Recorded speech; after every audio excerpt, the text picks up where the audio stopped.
RTL.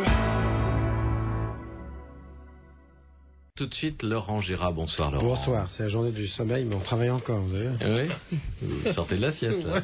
Voici le grand juron, Laurent Gérard, Jean-Jacques Perroni, avec Caroline Alexis. C'est la journée nationale du sommeil, et vous vouliez nous en parler, Monsieur le Président? Oui. Vous avez remarqué, c'est la journée nationale du sommeil, et pas internationale. Ça veut dire qu'on est le seul pays de feignants. Pendant qu'on roupille, les autres, eux, ils bossent. Pour cette journée du sommeil, je voudrais rendre hommage aux principaux protagonistes qui ont lancé le mouvement.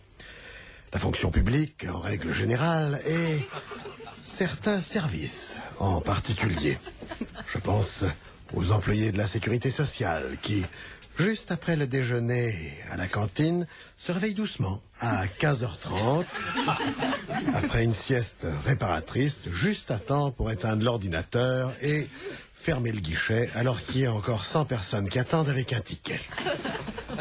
Je pense également à la dynamique d'aider la direction départementale de l'équipement fer de lance du mouvement Journée du Sommeil, qui, pendant une semaine, était épuisé à force de déblayer toute cette neige et dont les employés ont dû prendre des cars pour que chacun puisse avoir droit à une sieste velue dans la camionnette avec juste un cône orange et blanc en guise de traversin.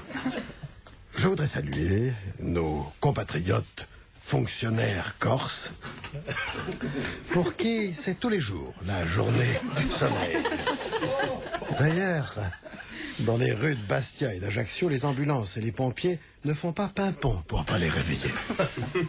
Même au sein de la première radio de France, RTL, c'est ça, certains célèbrent l'événement, puisque Alain Duhamel a donné l'exemple en accrochant un hamac entre son porte-manteau et la poignée de sa fenêtre. Pendant 2h30, il a roupillé comme une bûche en ronflant comme un sonneur. Tout ça pour vous dire qu'il y a une logique dans tout cela. Ce n'est pas innocent. La France organise une journée nationale du sommeil en période électorale, car c'est le moment où on endort le plus de monde.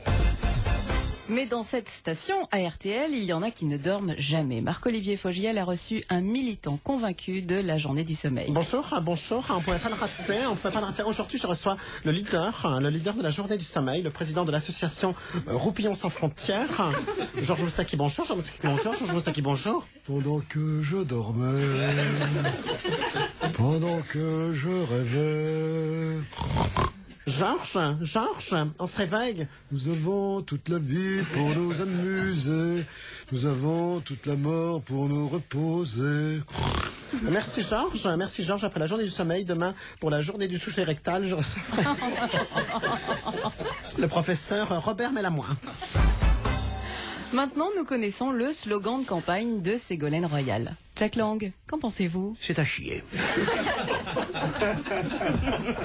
Les conneries continuent. Vous avez vu le slogan? La France présidente.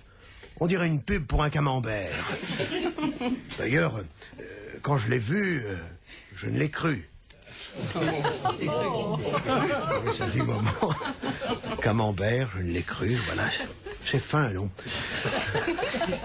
La virago continue. Et encore, on a échappé au pire, question slogan. Pourquoi pas, Mémère, reine du monde? Non, mais quand je pense que si ça avait été moi, candidat, j'avais un slogan fédérateur. Un bon coup de langue pour la France. C'était chier, non? À propos de slogan, Valéry Giscard d'Estaing, vous vouliez intervenir? Oui. Alors j'ai toujours quelque chose à dire. Cette histoire de slogan pour la présidentielle me rappelle une anecdote croustillante. Souvenez-vous, en 1974, on pouvait lire sur toutes les affiches avec ma tête dessus, Giscard à la barre. Pour le premier tirage des fameuses affiches, l'imprimeur avait oublié l'accent sur le A, transformant ainsi une banale préposition en un ambigu auxiliaire actif.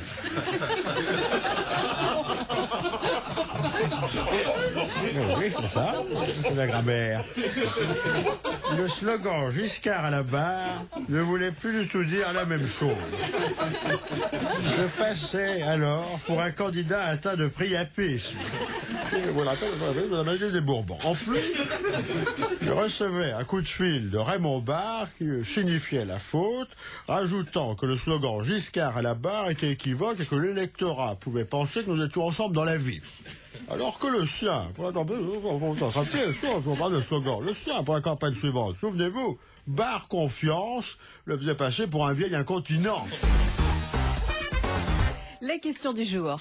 Question du jour. Pourquoi Laure Manodou nage-t-elle aussi vite? C'est parce que quand on voit la gueule de Philippe Lucas, son entraîneur à 2 neurones, on comprend qu'il a envie de se tirer vite fait pour pas qu'il la rattrape.